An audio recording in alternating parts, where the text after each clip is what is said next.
true relationship between friends or significant others should be one between equals. You give and take equally. One person's needs aren't met over another's.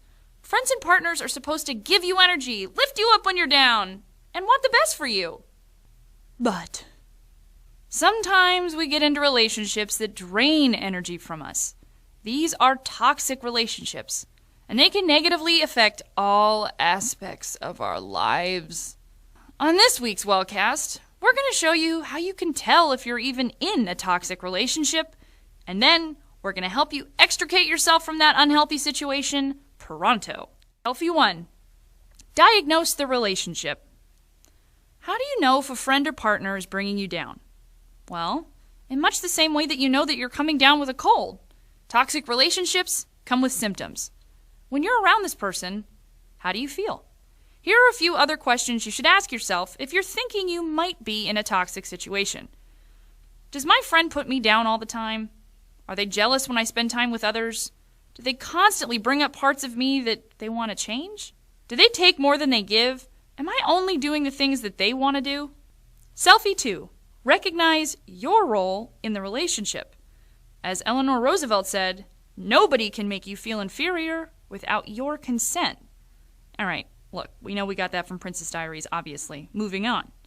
Listen, you have autonomy in every relationship in your life. If your friend or partner is stealing your sunshine, you need to figure out what you're doing to allow them to do this. Are you being a doormat? Are you putting this person's emotional needs ahead of your own health? Selfie 3.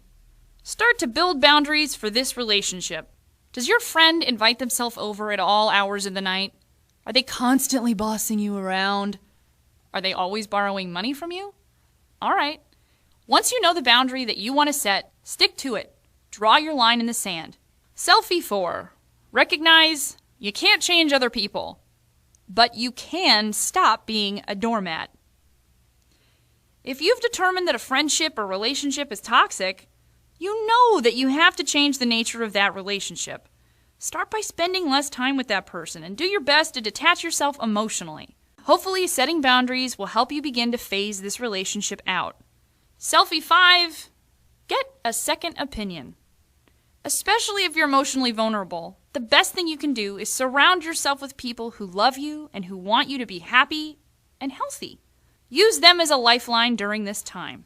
Selfie 6. Above all else, look out for yourself. Studies have shown that people with low self-esteem are far more likely to find themselves in toxic relationships.